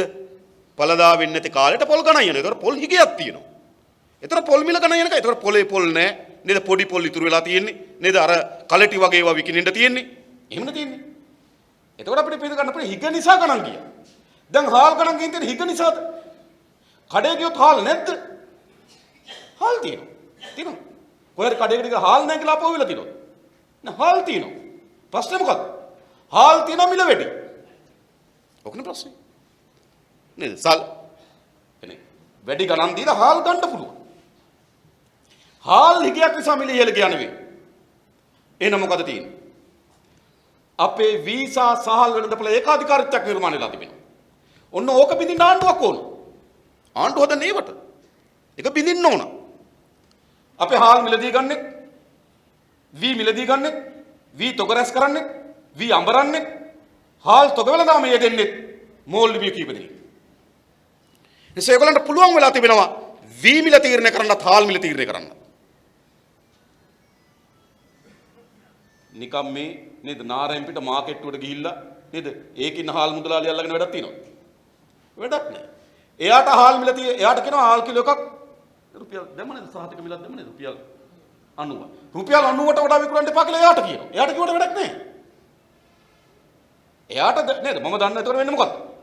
ඒතර වෙන තොග කෙන 88ට දෙනවා බිල දානවා රුපියල් 5ක් අතින් ගන්නවා. මම දන්නවා ඒක. මොකද බිලනේ අල්ලන්නේ. එහෙම නැත්නම් හාල් දෙන්නේ නැහැ. ඒ නිසා මේ සිල්ලර වෙලෙන්ද අල්ලගෙන තඩි බාල වැඩක් නැහැ මේ ඒකාධිකාරීත්වය බින්දින්න ඕන. හැබැයි ඒකාධිකාරීත්වය බින්දින්න මොකද කටයුතු කරේ? බින්දින්නේ නැහැ. ඇයි? තමන්ගේ මිතුරන්, තමන්ගේ දේශපාලඥයන්, සමහර පක්ෂ සංවිධායකයන්, සමහර නියෝජ්‍යමතුරු මෙම කණ්ඩායම. ඒ කණ්ඩායම විසින් මේ හාල් වෙළඳපොළේ විකෘති නිර්මාණය කරලා තිබෙනවා. අපි සාමාන්‍ය හැමදාමත් කියන වී මිල අඩුයි එහෙනම් හාල් මිල අඩු වෙන්න ඕන. වී මිල වැඩි නම් හාල් මිල වැඩි වෙන්න ඕන. අපේ රට සිදුවී තිබෙන්නේ මොකක්ද? වී මිල අඩු වෙලා හාල් මිල වැඩි වෙලා තිබෙනවා. වී මිල අඩුයි හාල් මිල වැඩි. ඒ කියන්නේ වී වලින් නෙවෙයිද හාල් හදන්නේ. දැන් ආණ්ඩුවක් කොහොමද මොකද මේ ඒකාධිකාරීත්වය බිඳින්නේ? කට්ටිය කියමු මොකද? දැඩි පාලකේ කෝ දැඩි. කෝ හේවට ඉන්නේ මත තබා. ඒ නිසා ජනතාවගේ සහන පිළිබඳව දෙනල දෙකකතාවෙන් සියල්ල විනාශ කරලා තිබෙනවා. පොහොර නිකන් දෙනවා කිව්වා. මන්දක අපේ නාමල් සහෝදරයා දඹුල්ල ප්‍රදේශයට ගිහිල්ලා හොයලා තිනවා. පෝරමිටි 1000ක් එන්න ඕන තැනට පෝරමිටි 200යි ඇවිල්ලා තියෙනවා. දැන් නිකන් නෙවෙයි සල්ලි වලටත් නේ. දැන් නිකන් දෙනවා කිව්වා ආපු ආණ්ඩුවනේ. නේද? පොර සල්ලි වලට මිලදී ගන්න පොර හිගයක් නිර්මාණය කරලා තියෙනවා. ඒකට උත්තරයක් හොයන්නේ නේ. ඒ විතරක් නෙවෙයි ජනවාරි 1 වෙනිදා ඉඳන් උපාධාරීන් 53000කට රස්සා දෙනවා. කිසිවක් ජනවාරියක ඉඳන් දෙනවා. මේ මුකුත් නෑ. ජනවාරි 1 දැන් පහුවෙලා නේද? මා හිතන්නේ ඊළඟ ඒගොල්ලෝ හදපු එක තමයි එක ඒගොල්ලෝ රට බේරා ගැනීම පිළිබඳ කතාව නේද? දෙක ඒගොල්ලෝ හැදුවා පාරිශුද්ධත්වයෙන් පාලනය, තුනේ හැදුවා ජනතාවගේ සහන පිළිබඳ. ඒ ඔක්කොම සාර්ථක වෙලා. ඊළඟ ඒගොල්ලෝ නිර්මාණය කරා තවත් මතවාදයක් ජාතිය අනතුරේ. ඒක ලොකුටද ජාතිය අනතුරේ. මොකද්ද කිව්වේ? විශේෂයෙන් මුස්ලිම් ආක්‍රමණයක් තිබෙනවා. මුස්ලිම් ව්‍යාප්තවාදයක් නිර්මාණය වෙලා තිබෙන්නේ. අපේ රටේ මම දැක්කා කොළඹ නුගේගොඩ විශාල රැස්වීමක් වහබ්වාදීන් එළවුම් වහබ්වාදයේ ලංකාවෙන් තුරන් කරන මහා දැවැන්ත එකක්. දැන් අපි ගත්තොත් විල්පත්තු ආසන්න කැලෑ විනාශ කිරීම. ඒක පරිසර ප්‍රශ්නයකටත් වඩා ගත්තා මොකද්ද? රිසාඩ්ගේ ප්‍රශ්නය. තව කලාකප්පු අය හිටියා. හැබැයි එතන ප්‍රශ්නේ ගන්නේ පරිසර විනාශයකටත් වඩා වැඩියෙන් මුස්ලිම් විරෝධයක් එක්ක. එම නිර්මාණය කරා. ඊට පස්සේ මොකද කිව්වේ? වඳ බෙහෙත් තියනවා කිව්වා. වඳ කොත්තු තියනවා කිව්වා. වඳ ඇඳුම් තියනවා කිව්වා. සමහර කඩවලට යන්න එපා කිව්වා. හැම නත්තල් කාලෙටයි සිංහල අවුරුදු කාලෙටයි මේ කියනවා. මේ සැරේ නේ. නිර්මාපකයෝ. හදලා කිව්ව මොකද්ද? ಜಾති අනතුරේ. එනිසා අපිට රට දෙන්න. අපි රිසාද්ද හිරේ දාන. සාෆිව අත්තඩංගුවට ගන්නවා. නැගර විශ්වවිද්‍යාලය වහලා දානවා. එක නීතියක් එක රටක් හදනවා. මේවන අපිට කිව්වේ. දැන්කෝ මත තබා ගන්න. ಜಾතිවාදී උපයෝග කරගන්න පුළුවන් බලය ගන්න. හැබැයි ಜಾතිවාදීන් ආණ්ඩු කරන්න බෑ. ಜಾතිවාදී කොහොමද ආණ්ඩු කරන්නේ? ಜಾතිවාදී උපයෝග කරගත්ත ආණ්ඩු ගන්න. අරගෙන කිව්ව මොකද්ද? ಜಾතිය අනතුරුයි. දැන් අපේ හාමුදුරන් වහන්සේලා ගොඩක් ಜಾතියේ මුර දේවතාන් වහන්සේලා හැටියට ගම් ගානේ මලගෙදරද පිරිත් ගෙදරද දේශනා කරන්න පටන් ගත්තා ಜಾතිය අනතුරුයි. හැබැයි අද මොකක්ද ඒ වෙනුවට අරන් තියෙන තීරණ? එහෙමනම් මොකද ගත්ත තීරණ? විල්පත්තු කැලේ පිළිබඳ ගත්ත තීරණ මොකද්ද? ඒක අපූර්ව නඩු තීන්දුව. ගැසට් එකක් ගැහුවා. ඒක විල්පත්තුට අයිති නෑ කියලා. ඒ කියන්නේ ලොකු ආందోලනයක් කරන මේ විල්පත්තු කැලේ කැපුවා කියලා. හරි කැලේ කැපුවා. මොකද කරේ? කැලෑ කාලා ලයින් කරලා ගැසට් එකක් ගැහුවා. දැන් විල්පත්තුව නෙවෙයි. ඔන්න විසඳලා තියෙන විදිය. මදක රිසාඩ් බදුදීන් අභියෝග කරනවා. දැන් යානේ මිලක කර අභියෝග කරනවා. පුළුවන් නම් හිරේ දාපන් කියලා. දැන් හිරේ දාන්න ආපුවා නේ. මේ ಜಾතිවාදයේ උපරිම උස්සන්නට ගෙනාවා මේගොල්ලෝ. හැබැයි ඒගොල්ලෝ විසින්ම කැඳවා ගන්න ලද භූතය අද ඒගොල්ලන්ටම බෝතලේ දා ගන්න බැරුව ඉන්නේ. ඒ නිසා මොකද කරන්නේ? ඒගොල්ලන්ට සහාය දීපු කණ්ඩායම. අපි හිතපු එක නෙවෙයි වෙන්නේ. කියන පටන් ගන්නවා. මම දැක්ක ස්වාමීන් වහන්සේ නමක් කියනවා අපිට නඩු රිසාඩ් දෙලිය කියනවා. උන්වහන්සේ වැඩිපුර මැදිහත් වෙලා තියෙන නඩු ටික අයින් කරගන්න. මට හිතුණු විදියට. දැක්කද කියනවා. අපිට නම් නඩු තාම අපි උසාවිය වෙනවා. හැබැයි අරගොල්ලෝ එන්නේ. ඒ නිසා ඒගොල්ලෝ මොකද්ද කරේ? රටකට සිදු නොවිය යුතු වර්ග එකක් කරා. අපිට රටක් ඉස්සරහට සිංහල දෙමළ මුස්ලිම් ජනයා අතර සමගිය පිළිබඳ දේශපාලනයක් අපිට ඕනකම තිබෙන්නේ. හැබැයි සමගිය පිළිබඳ දේශපාලනයක් වෙනුවට බෙදීම පිළිබඳ දේශපාලනයක් අපේ රටේ නිර්මාණය කරා. ඒකේ අතුරු ප්‍රතිඵල අද වගේම අනාගතෙත් අපිට ලැබෙනවා. ඒ නිසා විනාශකාරී දේශපාලන මතයක් වපුරලා අද ඒගොල්ලන්ට සිදු වී තිබෙනවා තමන් විසින්ම කැඳවන ලද භූතය තමන්ටම බෝතලයට දාගන්න බැරි තත්වයකට අද ඒගොල්ලෝ නිර්මාණය වෙලා තිබෙනවා. ඒ නිසා ආණ්ඩුවක් හැටියට ගත්තොත් ප්‍රධාන ධාරාවන් හතරක ඒගොල්ලෝ දේශපාලනය කරා. එකක් මව්බිම අනතුරේ. දෙක පාරිශුද්ධ පාලනය. තුන ජනතාවට සහන. හතර ಜಾති අනතුරේ. අද මොකද සිදු වී තිබෙන්නේ? ඒ මූලික ශේෂ්ත්‍ර හතරම කන පිට හරවා අනිත් පැත්තට අනුව කටයුතු කරමින් තිබෙනවා. මා කලින් කිව් පරිදිම මේකේ තිබෙන භයානකත්වය තමයි ඉතා කෙටි කාලයක් ඇතුළත දින 50කටත් ආසන්න කෙටි කාලයක් ඇතුළත මෙවැනි දෙයක් සිදු වුණා නම් ඉදිරියේදී කුමක් සිද්ධ වෙයිද? ඒ නිසා ජනතාවගේ අපි අවධානය යොමු කරන්නේ ඡන්ද දෙන ඡන්දදායකයාගේ තිබුණු බලාපොරොත්තුවයි ඡන්ද ලබාගත් පාලකයාගේ තිබෙන බලාපොරොත්තුවයි ඡන්ද ලබා දුන් ඡන්දදායකයාගේ තිබෙන අපේක්ෂාවයි ඡන්ද ගත්තු පාලකයාගේ තිබෙන අපේක්ෂාවයි අද පරස්පර බව ඕනෑවටත් වඩා උප්පෙමින් තිබෙනවා. එනිසාම ඡන්ද දීපු ඡන්දදායකයන් අපි ඉල්ලා හිටින්නේ ඔබ අපේක්ෂා කරන ලද දේ වෙනස් කරගන්න එපා. ඔවුන් අපේක්ෂා කරේ දේශප්‍රේමිත්වය නම් අයින් කරගන්න එපා. ඔවුන් අපේක්ෂා කරේ ජනතාව සහන නම් ඒක වෙනස් කරගන්න එපා. ඔවුන් අපේක්ෂා කරේ මව්බිමේ ආරක්ෂාව නම් ඒක වෙනස් කරගන්න එපා. හැබැයි තෝරාගත්තු පාලකයා ඒට නුසුදුසු බව තේරුම් ගන්න. ඔබගේ ඊටමත් හොඳ ප්‍රගතිශීලී මතයන් ප්‍රතික්ෂේප කරන්න එපා. ඒවා හොඳ මත. ඒවා සමාජයක් විසින් එකතු කරගත යුතු මත. හැබැයි ඒකට නායකත්වය තෝරාගත්තු කණ්ඩායම් අසාර්ථකව පෙන්වුම් කරමින් තිබෙනවා. ඒ නිසා අපිට පියවරයන් දෙකක් තිබෙනවා. එක පළමු පියවර තමයි අපි ජනතාවට දෙන ලද ජනවරමට අනුකූල වන පරිදි පාලනය මෙහෙවීම සඳහා බල කිරීම. ඒක කරන්න ඕන. ඔයගොල්ලෝ ඡන්දෙ ගත්තේ මේවා කියලා. ඔයගොල්ලෝ ඡන්දෙ ගත්තේ මේවා කරන්න. ඔයගොල්ලෝ ඡන්දෙ ගත්තේ MCC ඉරා දමන්න. ඔයගොල්ලෝ ඡන්දෙ ගත්තේ MCC අධ්‍යයනය කරන්න කමිටු දාන්න නෙවෙයි. ඔයගොල්ලෝ ඡන්දෙ ගත්තේ හම්බන්තොට වරාය පවර ගන්න. ඔයගොල්ලෝ හම්බන්තොට වරාය අනුමත විකිණීම අනුමත කරන්න නෙවෙයි. ඔයගොල්ලෝ ඡන්දෙ ගත්තේ ඉඩම් විකුණන්න. විකුණපු ඉඩම් ගන්න. ඔයගොල්ලෝ කරන්නේ තියෙන ඉඩම් විකුණන එක පරස්පරය. ඒ නිසා අපි ඡන්දෙ දීපු නොදුන් හැම කෙනාම ඔවුන්ට තියෙන ජනවරමට අනුව කටයුතු කරන්න කියලා බල කිරීමේ වමනාවද අපිට තිබෙනවා. ඒකට අපි ලෑස්ති. ඔවුන් කියන ලද්දේ ඔවුන් ඊට කරන්න. ඒ සඳහා බලපෑමක් අපි කළ යුතුයි. ඊළඟ දිගු කාලන වැඩක් තිබෙනවා. පොදු ජනයාගේ අපේක්ෂාවන් ඒ ආකාරයෙන්ම තියාගෙන ඒ අපේක්ෂාවන්ගේ වමනාව ඒ අපේක්ෂාවන්ගේ ජනතාවගේ අපේක්ෂාවත් පාලකයාගේ අපේක්ෂාවත් එකක් බවට පාලනයක් ගොඩනගා ගැනීම සඳහා දිගු කාලන අරගලයක් තියෙන එක ටිකක් දිගු කාලන අරගලයක් අපිට. හැබැයි කෙටි කාලන අපිට අරගලයක් තිබුණා මොකද්ද? ජනවරමට අනුව කටයුතු කරන්න කියලා. දැන් එසේ තිබියදී දැන් මොකද ආණ්ඩුව නැවත කියමින් තිබෙන්නේ? දැන් අලුත් සටන් පාටක් ගෙමින් තිබෙනවා. නෑ මේ අඩඩ්ඩාවට තියෙන ආණ්ඩුවකින් මේක කරන්න බෑනේ. 3-2 ආණ්ඩුවක් ඕනනේ කියලා. නේද? හයිය තියෙන ආණ්ඩුවක් ඕන. හරි 3-2ක් ඕන වෙන්නේ මොකටද? 3-2ක් ඕන වෙන්නේ පාර්ලිමේන්තුවේ තීන්දුව తీරන වලට. වෙන මොකටද නෙවෙයි. 3-2ක් ඕන පාර්ලිමේන්තුවේ තීන්දුව తీරන වලට. අපේ රටේ 3-2ක් හැදිච්ච ඉතිහාස තිබෙනවා. මම හිතන්නේ පළමු වතාවට අපේ රටේ 3-2 ආණ්ඩුවක් හම්බුනේ සිරිමා බණ්ඩාරනායක මැතිණිට 1970 දී. සිරිමා බණ්ඩාරනායක මැතිණිට 70 දී 3-2ක් හම්බුණා. මොකද කරේ? 3-2 උපයෝග කරගෙන 75 තියන්න ඕන ඡන්දේ 77 දක්වා කල් දැම්මා. සාමාන්‍යයෙන් අපේ රටේ ඡන්ද අවුරුදු 5න් පාර තිබ්බේ. 60 ඡන්දේ 65 70 නේද? මේක විතරක් 77ට ගියේ. එයි. බලෙන් අවුරුදු දෙකක් හිටියා. ජනරජ ව්‍යවස්ථාව සම්මත කරගන්නකොට ඒ ජනරජ ව්‍යවස්ථාව සම්මත වූ දවසේ සිට පාලන කාලය අවුරුදු 5ක් තව දීර්ඝයි කිව්වා. හැබැයි 70 ජනතාව තෝරාගත්තේ අවුරුදු 5කට ආණ්ඩුව.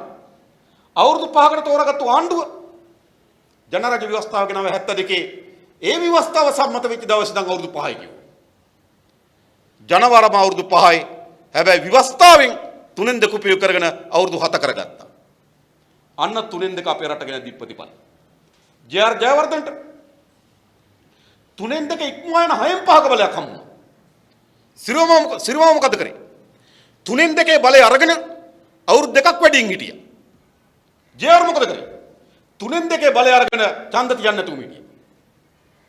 එක මහමැතිවරයෙක් අයින් කරලම දැම්මා. 3-2 උපයෝග කරගත්තේ. ඒ සංශෝධනය සම්මත කරගන්න පාර්ලිමේන්තුවේ. පාර්ලිමේන්තුවට ගිහින් ජනමත විචාරණය ඉන්නේ පස්සේ. විවස්ථාවට සංශෝධනයක් ගෙනාවා. 1984 තියන්න ඕන මහමැතිවරණේ 89 දක්වා කල් දානවා කියන. ඒ විවස්ථා සංශෝධනයේදී ශ්‍රේෂ්ඨාධිකරණය කිව්වා පාර්ලිමේන්තුවේ 3-2ක් ඕන ජනමත විචාරණයක් ඕන කිව්වා. ඒ නිසා ඡන්ද කල් දාන පළමු පියවර මොකද? පාර්ලිමේන්තුවේ 3-2. පාර්ලිමේන්තුවේ 3-2 තිබුණ නැත්තම් මහා ඡන්ද කල් දාගන්න හම්බ වෙන්නේ නැහැ. නෑ ජේ.ආර්. ජයවර්ධන මොකද්ද කරේ? පාර්ලිමේන්තුවේ 3-2 උපයෝග කරගෙන තමයි මහා ඡන්දේ නොතබා තිබ්බේ. මහා ඡන්දේ අත්තරිය. හරිද? මොකද්ද ප්‍රතිවිපාක? කැරලි නිර්මාණය වුණා. ඒ වෙනකොට උතුරේ දෙමළ മന്ത്രിවරු පාර්ලිමේන්තුව අත්තරලා කියලා තිබ්බේ. හැබැයි අලුත් ඡන්දයක් තිබුණා වුන් නැවත තරග වැදීමට ඉඩ තිබුණා. තරග වදිනවා. ඒ යෝන්ට උන්ගේ ජනබලේ උන්ට උන්ගේ ජනවරම පෙන්වන්න ඕන. මම තරග වැදෙන දෙමළ മന്ത്രിවරු නැවතේ පාර්ලිමේන්තුවට එනවා. එන උතුරේ ගැටලුව මෙවැනි තැනකට තල්ලු නොවෙන්න තිබුණා. දකුණේ සිවිල් යුද්ධයක් නිර්මාණය නොවී ඉඳ තිබුණා. ද රටට විශාල ව්‍යසනයක් නිර්මාණය කරේ මොකද්ද? ජේ.ආර්.ට ආපු 3-2 අභිභාගිපු 6-5. ඉන්දු ලංකා ගිවිසුම සංක්‍රේතී 3-2 උපයෝග කරගෙන 13 වෙනි සංශෝධන. හොඳ නරක වෙනම දෙයක්. හැබැයි 13 වෙනි සංශෝධන විශාල අර්බුදයක් අපේ රටේ නිර්මාණය කරා. විශාල ගැටුම් නිර්මාණය කරා. හැබැයි ඒක සම්මත කරගන්න අවස්ථාව ලැබුණේ 3-2. ඒ නිසා 3-2 අපිට කරලා තිබෙන යහපත් දේ නෙවෙයි විනාශකාරීදී. නැවත 2010 දී මහින්ද මහත්තයාට 3-2ක් හම්බුන්නේ නැහැ. මහින්ද මහත්තයා සල්ලි දීලා 3-2ක් හදාගත්තා. ඇමතිකම් දීලා. 3-2ක් හදාගෙන මොකද කරේ? 18 වෙනි සංශෝධනය ගෙනාවා. ජනාධිපතිවරකට අවස්ථා නේද? ජනාධිපති වීමට හැකිවන්නේ අවස්ථා දෙකක් කියන එක සීමාව වයින් කරලා දැම්මා. 3න් 2. ඒ නිසා අපි 3න් 2ක් කියන මහතුන්ට අභියෝගයක් කරනවා. පුළුවන් නම් අපිට 3න් 2 උපයෝග කරගෙන සම්මත කරගත්තු යහපත් පනතක් කියන්න. යහපත් නීතියක් කියන 3න් 2 උපයෝග කරගෙන සම්මත කරගත්තු. නෑ යහපත් නීති සම්මත කරගන්න පාර්ලිමේන්තුවේ 3න් 2 ඕනේ. 17 වෙනි සංශෝධනයේ අපේ රටේ ප්‍රජාතන්ත්‍රවාදය සඳහා ඉතාමත් වැදගත් පියවරක්. හැබැයි 17 වෙනි සංශෝධනය සම්මත කරේ 113ක් ඇති චන්ද්‍රිකාගේ ආණ්ඩුව. 113ක් තිබුණේ චන්ද්‍රිකාගේ ආණ්ඩුව. 17 සම්මත කරනවා. 100ක් වගේ තිබුණේ. හරිද? එතකොට ප්‍රජාතාන්ත්‍රික ප්‍රතිසංස්කරණ ගෙනාවේ 3න් 2 ආණ්ඩුව නෙවෙයි. 113ක් ඇති ආණ්ඩුව. සුළුතර ආණ්ඩුව. 19 වෙනි සංශෝධනය ගෙනාවේ 3න් 2 ආණ්ඩුව නෙවෙයි. 106යි තිබ්බේ එක්සත් ජාතික පක්ෂය. 106යි. හැබැයි 19 වෙනි සංශෝධන පාර්ලිමේන්තුව සම්මත වෙනවා 123කින්. එයි. හිත කරන අත උස්සනවා. 17 වෙනි සංශෝධනයේ පාර්ලිමේන්තුවේ ඒත් සම්මත 223 හොඳයි. 223. 17 වෙනි සංශෝධනයේ 223කින් සම්මත වෙනවා. එදත් එක්කෙනෙක් විරුද්ධ වුණා මේ සැරේත් එක්කෙනෙක් විරුද්ධ වුණා. මම නම් දෙක කියන්නේ යන්නේ. එතකොට 19 වෙනි සංශෝධනය සම්මත කරගන්න පාර්ලිමේන්තුවේ 223ක් ලැබෙනවා. 17 වෙනි සංශෝධනය සම්මත කරගන්න පාර්ලිමේන්තුවේ 223ක් ලැබෙනවා. හැබැයි මහින්දට 18 සම්මත කරගන්න 162යි ලැබෙන්නේ සල්ලි දීලා ගත්ත ටික. ඒකෙන් කියන්නේ මොකක්ද? ජනතාවට හිතකර 50 සම්මත කරගන්න පාර්ලිමේන්තුව ඕනෑවටත් වඩා විවෘතයි. එනිසා මේ 3න් 2 ගෙන්න හදන්නේ මොකටද? ජනතාවට ඕන නීති සම්පාදනය කරන්න නෙවෙයි. අපි දැන් කියනවා 3න් 2 හරහා සම්මත කරගන්න හදන්නේ මොන නීතිද? මොන සංශෝධනද? දැන් ගේන්නකො පාර්ලිමේන්තුවට. මහා ඡන්ද වෙනකන් ඉන්න ඕනේ. දැන් ගේන්න පාර්ලිමේන්තුව. අපි ඒ සඳහා සහාය දෙන්න ලෑස්ති. දැන් ගියේ. ඒ කියන්නේ 3න් 2 දැන් කියන්නේ මොකද්ද? මහා ඡන්දෙන් 3න් 2 අරගෙන ඒ වගේ ඉන්න. මම මේ රටේ ජනතාවට කියනවා දෙන්නම් කාසු වලට වැඩ කරන්න යන්න එපා. ඕගොල්ලෝ අපිට 3න් 2 දෙන්න අපි ඕගොල්ලන්ට මේවා දෙන්නම් කියලා කියන්න යන්නේ නෙවෙයි. ජනතාව මොකද්ද මේ කරන්න හදන්නේ? ජනතාවට මේ මොකද්ද කියන්නේ? දෙන්නම් කාසු වලට වැඩ කරන්න කියලා කියන්නේ. අපිට ඕගොල්ලෝ දෙන්න අපි ඊළඟ නීතියක් හදලා දෙන්න. දැන් අපි ජනතාවට ආරාධනා කරන්න ඕන. මහා ඡන්දයට කලින් මේ පාර්ලිමේන්තුවට ගේන්න. බලමු මොනවා හොඳ නරකද කියලා. ඒවා ජනතාවට හිතවාදී සංශෝධන නම් අපි සහාය දෙන්න ලෑස්ති. මතක තබා ගන්න. එහෙනම් මහා ඡන්දෙන් 3න් 2 ඕනේ මේ පාර්ලිමේන්තුවෙන් 3න් 2 ගන්න පුළුවන් ඒවා ඇත්ත සංශෝධන. හැබැයි මේ පාර්ලිමේන්තුව 3න් 2කට ගන්න බෑ විජේදාසගේ මුට්ටිය බල්ලා දාන ඒවට. විජේදාස අපිට කියන්නේ. දැන් විජේදාසගේ යෝජනා දාලා තියෙනවා නේද? දිස්ත්‍රික්කයක മന്ത്രിවරේ තෝරාපත් කරගෙන 12.5 දක්වා වැඩි කරන්න 19 සංශෝධනය අවශ්‍ය කරමින් ජනාධිපතිවරයාට බලතල වැඩි කරන්න. දැන් ඉස්සෙල්ලා අපිට කියන්න ඕන මේක විජේදාසගේ නෙවෙයි. මේ විජේදාසගේ හඬ ගෝඨාභයගේ අතද අපිට කියන්න. එතකොට අපිට තේරුම් ගන්න පුළුවන් මේ එහෙනම් ගෝඨාභය මේව තමයි ගේන්න හදන්නේ කියලා. ඒක එහෙම කියන්න පුළුවන්. එහෙම නැත්නම් මේ විජේදාසට තනිකර හිතුවක්කාර ලෙස හිතිලා නේද? එල්ලෙන්න වැලේ වැල් නැතිද කොහොමවත් යන්නත් නැති වෙන්නේ. ඕන මේකට මේක දාපු හරිය මට ජාතික ලේසියෙන් හරි දෙයියරි කියලා එහෙම හිතනවත් දන්නේ. මොකද ওই විදේශාද මහත්යම තමයි 2005 හරිද? විධායක ජනාධිපතිවරු අහෝසි කරන්න ඕන කියලා සංශෝධන කරන ව්‍යවස්ථාවට 2005 ඒකට සමාන එකක් තමයි අපි 2000 අපි ගෙනාවේ අර 20 සංශෝධනය. එයා ගෙනාවේ කලින් විධායක ජනාධිපතිවරු අහෝසි කරනවා කියලා. ඊළඟ 19 වෙනි සංශෝධන පාර්ලිමේන්තුව ඉදිරිපත් කරේ අධිකරණ නැමැති හැටියට විජේදාස රාජපක්ෂ. ඒ විජේදාසම දැන් කියනවා. එතකොට එයා ඒ විජේදාස මෙයා බී විජේදාස දන්නේ. මොකද දන්නේ? හරිද? ඒ විජේදාසම කියන්නේ. ඒ නිසා අපිට කියන්නේ මේවා කාගේද? විවස්ථා සංශෝධනය ගැන කියන්නේ මොනවද?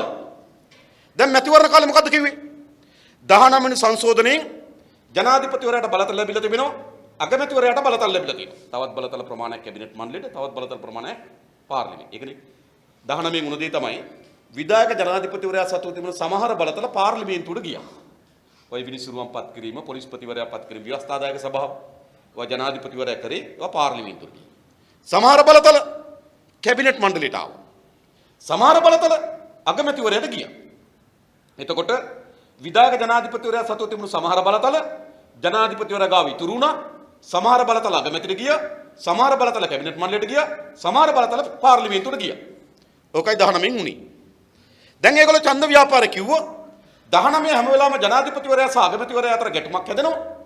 ජනාධිපතිවරයා සහ අගමැතිවරයා අතර ගැටුමක් ඇති නොවෙන්න නම් අයියා මල්ලි එන්න ඕන කිව්වා. අපිට කිව්වනේ. මෛත්‍රී රණිලු ගහගත්තේ දෙන්න දෙපැත්තේ හින්දා අයියයි මල්ලි ආවොත් 19ට ගැළපෙන පාලනය හදන්න පුළුවන් කිව්වා. අපිට කිව්වේ එහෙමනේ. එතකොට මල්ලි ජනාධිපති අයියා අගමැති. එතකොට නේද? මල්ලි ගාව බලය තිබ්බම මොකෝ අයියා ගාව බලය තිබ්බම මොකෝ දෙන්නට එකතු වෙලා පාලනය කරන්න පුළුවන් කිව්වා. ඉතින් ඒගොල්ලෝ 19 වෙනි සංසෝධන ගැළපෙන්නම පාලන ව්‍යුහය තමයි අයියා ජනාධිපති වෙලා මල්ලි ජනාධිපති වෙලා අයියා අගමැති වෙන කියලා අපිට කිව්වා. දැන් ඒ මල්ලිම කියනවා 19 මට අප්සෙට් කියනවා. ඒ කියන්නේ අයියා අප්සෙට්. අපිට කෙලින් කියන්න. එනේ දැන් අපිට ඉස්සෙල්ලා කිව්වේ මොකද්ද? 19 හරියට යන්න නම් නේද අපිට එහෙම නේද කිව්වේ? 19 හරියට යන්න නම් 19ට අනුව රට පාලනය වෙන්න නම් මේ බලතල දෙන්න ගාවම තියෙන නිසා සමගියෙන් ඉන්න දෙන්නෙක් දාන්න ඕන. සහෝදරත්ව බැඳීමට වඩා වෙන මොනවද තියෙන්න පුළුවන් ලොකුම බැඳීම? ඒ බැඳීමේ තියෙන මල්ලි ජනාධිපති කරලා අයියා අගමැති කරමු. එතකොට අරාජිකත්වයෙන් තොර රට පාලනය කරන්න පුළුවන් කිව්වා. දැන් මල්ලි කියලා මට 19 අප්සෙට්. බෙල්ලන්ගල පන්සල කියලා කිව්වනේ නේද? බෙල්ලන්ගල පන්සලේ මට මතකයි නේද? 19 අප්සෙට් ල ගොඩාක් ඒවා කිව්වා. දැන් 19 අප්සෙට්ද අයියා අප්සෙට්ද? ඒක අපි දැනගන්න ඕන. නේද? මොකද 19 අප්සෙට් වෙන දෙයක් නෑ අයියා අප්සෙට් නැත්තම්. නේද? එතන අපි අහනවා දැන් 19න් අයින් කරන්න හදන්නේ මොනවද? මම කියන්නේ මේ ප්‍රශ්නේ අහන්නේ මම මහින්ද රාජපක්ෂ මහත්තයා වෙනුවෙන්. මොකද නේද? දැන් වැඩියෙන්ම ඒක ගැන දැනගන්න ඕන කවුද? මහින්ද මහත්තයා. එනිසා මේ 19න් අයින් කරන්න හදන්නේ මොනවද? මම නිකන් එහෙම මෙහෙම විපරම් කරලා බලනකොට මහින්ද මහත්තයාගේ අදහස නම් 19 ඇතැම්. කොටාබේගේ අදහස 19 සම්පූර්ණ. ඕකයි තියෙන නිසා. ඒ නිසා මම කියන්නේ අර නේද? ඡන්දෙන් පස්සේ දෙන්නම් කාසි වලට 3න් 2ක් දෙන්න යන්න එපා. ජනතාව. දැන් කරන්න ඕන. දැන් මේ පාර්ලිමේන්තුව ඉදිරිපත් කරන්න. මේ පාර්ලිමේන්තුව යහපත් ව්‍යවස්ථා සංශෝධන ඉදිරිපත් කරලා කරගන්න බැරි වුණාම ඡන්දෙට ගිහිල්ලා කියන්න පුළුවන් අපි මෙච්චර හොඳ දේවල් ගෙනාවා. ඔන්න ඡන්දෙට සටන් පාටකුත් තියෙනවා. මෙච්චර හොඳ දේවල් ගෙනාවා. ඒව කරගන්න මේ පාර්ලිමේන්තුව දුන්නේ අපිට දැන් 3න් 2ක් දෙන එක සාධාරණයි. නේද? ඒගොල්ලන්ට කියන්න පුළුවන් ඒක. ඒ නිසා දැන් ගේන්න. මතක තබ දැන් ගේන්නේ නැහැ. එයි ජනතාවට හිතකර සංශෝධන නම් ගේන්නේ දැන් පාර්ලිමේන්තුවට ගේන්න පුළුවන්. ගෙනල්ලා විපක්ෂ තවත් වටන්න පුළුවන්. නේද? තවත් වටන්න පුළුවන්. එයි මෙතර හොඳ සංශෝධන ගෙනදී විපක්ෂ විරුද්ධ වෙනවා. ඒ නිසා මේ සංශෝධන වලට සහාය ගන්න අපිට 3න් 2 දෙන්න. හොඳ සටන් පාටයක් ගන්න පුළුවන්. ඇයි ගේන්නේ නැත්තේ? ගේන්නේ නැත්තේ 3න් 2න් අපේක්ෂා කරන්නේ අතිශය මර්ධනකාරී යලි ඒකාධිපතිත්වය නිර්මාණය කරන සිංහල දෙමළ මුස්ලිම් ජනතාව අතර ගැටුම් නිර්මාණය කිරීම සඳහා අවශ්‍ය වෙන පනත් සංශෝධනය තමයි ගේන්න හදන්නේ. ඒ නිසා අපි නැවත අභියෝග කරන ආණ්ඩුවට 3න් 2 ඉල්ලන්නේ කවර සංශෝධන සඳහාද මේ පාර්ලිමේන්තුවට ගේන්න අපි ඒ සදහස් දායකත්ව දෙන්න ලැස්ති ඒවා ජනතාවට හිත කරමු. ඊළඟ දැන් මේ ප්‍රවාහය යනකොට හරිද? දැන් සිද්ධ වෙමින් තිබෙන මේ මුළු ක්‍රියාදාමයම ගත්තොත් එක්සත් ජාතික පක්ෂයේ පාලනය හා සමපාත වී තිබෙනවා. මා දක්කා යමතූරු කියනවා ඒ විශේෂම ආයෝජන සංවර්ධන මැතිවරයා කියනවා ගෝඨාභය රාජපක්ෂ මහත්තයා කතාවෙන් පස්සේ පාර්ලිමේන්තුවේ අපි කියපු ඒවමනේ කරන්නේ. අපිට දැන් සතුටුයි. දැන් එක්සත් ජාතික පක්ෂ සතුටු වෙනවා මේ ව්‍යායාමයට. ඒගොල්ලෝ විසින් කරලා ද යෝජනාවමයි. දැන් මම දැක්කා සැංගිලා හෝටල් එක ඉඩම ගැන කියන්නේ ඒගොල්ලෝ කියපු ඉඩම මොනේ. ඒ වෙන ඉඩමක් නෙවෙයි මේක ආයෝජන මණ්ඩලේ මලික් සමරවික්‍රමලා කතා කර හිටපු ඉඩමනේ අපි දීලා තියෙන්නේ. ඒතර මලික් කියනවා ඔව් අපි කියපුවම තමයි. අපිට හරි සතුටුයි. මන් දැන් මහින්ද මහත්තයා කියනවා කරුණා කරලා පාර්ලිමේන්තුවේ නම් අහන්න එපා විපක්ෂයෙන් ඔබට දැන් සතුටුද කියලා. අනිවාර්යෙන් සජාතක පක්ෂේ වල ඩබල් සතුටුයි කියලා. කියන්නේ නැද්ද? දැන් සතුටුද කියලා අහන්න එපා. දැන් ඒගොල්ලෝගේ වැඩේ කරනවා. එහෙනම් දැන් ඕන වෙලා තියෙන්නේ මොකක්ද? මේ දෙකම මේ අනුගමනය කරන විනාශකාරී ප්‍රතිපත්තියට බලවේගයක් වුණා. ඒ බලවේගය කිසිසේත් එක්සත් ජාතික පක්ෂයත් සමග නිර්මාණය වෙන බලවේගයක් නෙවෙයි. එක්සත් ජාතික පක්ෂද පක්ෂයක් නෙවෙයි. ඡන්ද පෙරදුනා. ඡන්ද පෙරදිලා නලින් බණ්ඩාර මාධ්‍ය සාකච්ඡාවක් ඇදවලා කියනවා රනිල් සල්ලි හොරකම් කරා කිව්වනේ. රනිල් සල්ලි හොරකම් කරා. ඒතර අකිල විරාජ් මාධ්‍ය නිවේදනයක් දාලා කියනවා සල්ලි ආවේ අපිට නෙවෙයි ඕගොල්ලෝ ගාවට හොරකම් කරා නම් ඕගොල්ලෝ තමයි. පක්ෂද නායක දෙන්න නේද? උඩම ඉන්න නියෝජ්‍ය නායකකම අයින් වුණා නේ කලින්. නායකයයි නියෝජ්‍ය නායකයයි ඔයා තමයි සල්ලි හොරකම් කරේ ඔයා තමයි සල්ලි හොරකම් කරේ කියලා ගහගන්න. රනිල් වික්‍රමසිංහලා ගාල්ලේද කියනවා සමීක්ෂණ වාර්තා 4කින් ඇවිල්ලා තියෙන පරදින බව මම නම් පරදින බව දැනගෙන හිටියා. ඒ නායකයා දැනගෙන හිටින පාක්ෂිකයන් මොකද කිව්වේ දිනනවා කියලා. ඒ පාක්ෂිකයෝ නේ හැල්මේ දුවනවා වැඩ කරනවා දිනන්න. නායකයා දැනගෙන ඉඳලා පරදින බව. නායකයෝ. සජිත් ප්‍රේමදාස කියනවා ඇතුළෙන්ම තමයි මගේ කකුලෙන් ඇද්ද කියනවා. මොනවද මේ? හරිද? මට ටිකක් කලින් දුන්නා නම් දිනන්න තිබ්බා කියනවා. මොනවද මේ වෙලා තියෙන්නේ? පක්ෂද? පක්ෂයක් නැහැ. හරිද? මතවාදයකුත් නැහැ පක්ෂිකුත් නැහැ. එක්සත් ජාතික පක්ෂ නියෝජනය කරන මතවාදය ඒ ආර්ථික සැලැස්ම ඉතා හොඳින් ගෝඨාභය කරනවා. මං කියන ගොල්ලන් මේ පක්ෂ දෙකක් බවට පත් වෙන්නේ කොහොමද? අපේ රටේ කොච්චර ආණ්ඩු මාරු වෙලා තිබ්බත් අපි පෙරලි දෙකක් ගැන කතා කරනවා. පෙරලි දෙකක්. එකක් 56 පෙරලිය. 56 පෙරලිය. ඔය 56 පෙරලියෙන් තමයි ශ්‍රී ලංකා නිදහස් පක්ෂයට ජාතිකවාදී දේශීය හැඩරුවක් ආවේ ඕකෙන්. බණ්ඩාරනායක මහත්තයා කෝට් එක ගලවලා නැෂනල් එක ඇඳගෙන නේද? බැහැලා සිංහල භාෂාව රාජ්‍ය භාෂාව කරනවා කියලා මේකෙන් කරපු දේ තමයි ශ්‍රී ලංකා නිදහස් පක්ෂයේ දේශීය ජාතික ස්වදේශීය උරුමකාරීත්වයක් ආවේ 56න්. එහෙම නැත්නම් ඒ බණ්ඩාරනායක මහත්තයාම UNP හිටපු බණ්ඩාරනායක මහත්තයා. එයාටම අලුත් වේශ නිරූපණයක් ගන්න 56 පෙරලියෙන්. ඒ නිසා ශ්‍රී ලංකා නිදහස් පක්ෂ ගත්තාම නිකන් නේද? සරම බැනියම අදින නේ දේශීය ගමේ වෙද මහත්තයා හාමුදුරු නියෝජනය කරනවා වගේ එකක් හැදුනා. ශ්‍රී ලංකාවේ. UNP ට හැදුනා. තවත් අපේ රටේ ආණ්ඩු පෙරලියක් තියෙන 77. 77 පෙරලිය ආර්ථික කතාව. වරාය ලොකු වුණා, තෙකලා විදුලිය එන්න පටන් ගත්තා, ලොකු පාරවල් හැදෙන්න පටන් ගත්තා නේද? ඒක කරේ කවුද? UNP. ඒගොල්ලෝ හිතන ඒක තමයි ආර්ථික විප්ලවයක් කියලා. ඒ නිසා හැදෙන්න පටන් ගත්තා UNP ආවනම් ආර්ථිකේ ටොප්. එහෙම කිව්වනේ. ඒකාවියෝ 77න් පස්සේ අර විවෘත ආර්ථිකයේ ක්‍රියාදාමයට JR ලා අවතීර්ණ වෙච්ච නිසා එක්සත් ජාතික පක්ෂ නායකත්වයෙන් ආර්ථිකය නම් UNP. ස්වදේශීය නම් ශ්‍රී ලංකා. ඔය පක්ෂ දෙකට නාමකරණ දෙක ආවා.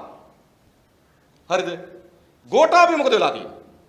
ගෝඨාභය දෙකම අරකට නියෝජනය කරනවා UNP ආර්ථිකයත් නියෝජනය කරනවා. ඒක තමයි යන්නේ. ඒ නිසානේ මලික් කියන්නේ අපිට හරි සතුටුයි කියලා. බැරි වෙලාවත් නේද?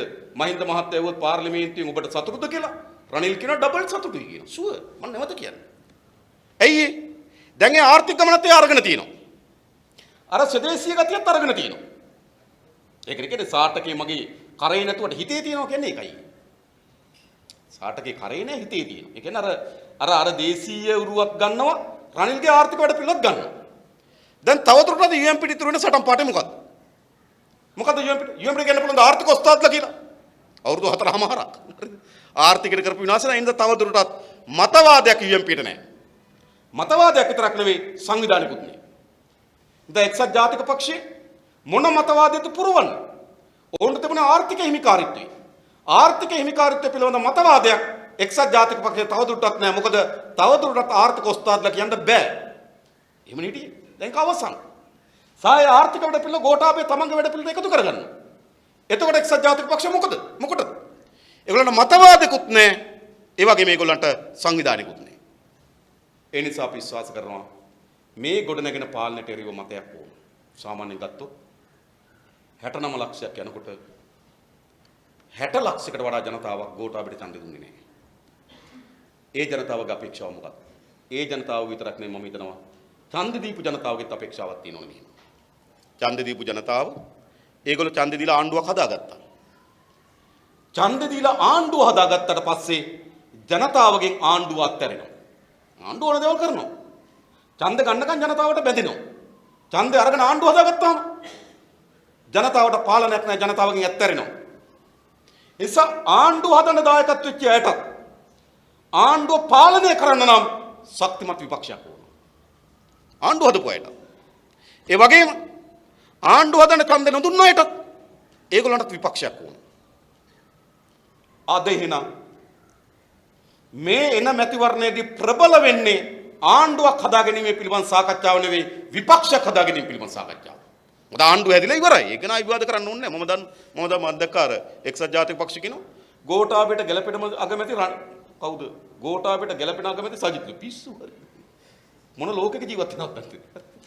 මං කියන්නේ වැඩක් නෑ ඒවා. හරිද? දැන් ආණ්ඩුව හදපු අයටත් මොකක්ද ඕන? ආණ්ඩුව හැදුවට පස්සේ ජනතාවගේ පාලනයෙන් ආණ්ඩුව ගිලිහෙනවා. ජනතාවගේ වමනාවන් අනුව ආණ්ඩුව පාලනය කරන්න නම් විපක්ෂයක් ඕන. ආණ්ඩුව හදපු අයටත් විපක්ෂයක් ඕන. ආණ්ඩුව හදන්න කන්දන දුපු අයට ඒගොල්ලන්ටත් විපක්ෂයක් ඕන. ඒ නිසා එළඹෙන මැතිවරණයේ සාකච්ඡාව ආණ්ඩුව නෙවෙයි විපක්ෂය. කවුද විපක්ෂය? මොන වගේ විපක්ෂයක්ද උනා? පණින් නැති, විකිණෙන්නේ නැති නේද? ෆයිල් පෙන්නලා බය කරන්න බෑ. දැන් මම දක ප්‍රවෘත්තියක් ගියා. මහින්ද මහත්තයා අරලියගහ මන්දිරයට යනකොට රනිල් වික්‍රමසිංහ තමන්ගේ ඇමතිවරුන්ගේ ෆයිල් හොරකම් කරපු ෆයිල් එකතු කරන් හිටියලු. ඒක බැරි වෙලා ගිහිල්ලා මහින්ද මහත්තයා අතට හම්බෙලාලු තියෙන්නේ. මම දන්නේ නැත්තද බොරුද කියලා. ප්‍රවෘත්තියක් ගියා. ඒගොල්ලන්ගේ සමීප වෙබ් අඩවියක තමයි ඒක වාර්තා කරලා තිබුණේ. රනිල් වික්‍රමසිංහ මහත්තයා තමන්ගේ කට්ටිය පාලනය කරන්න හොරකම් කරපු ෆයිල් එකතු කරන් හිටියා. එයා එනකොට හදිසියෙ ඒක බැරි වෙලා ආවා. ඒක දැන් මහින්ද මහත්තයාගේ අතේ තියෙන්නේ. දැන් ඒ ෆයිල් මොනවද කියලා කියන්නේ? ඇයි?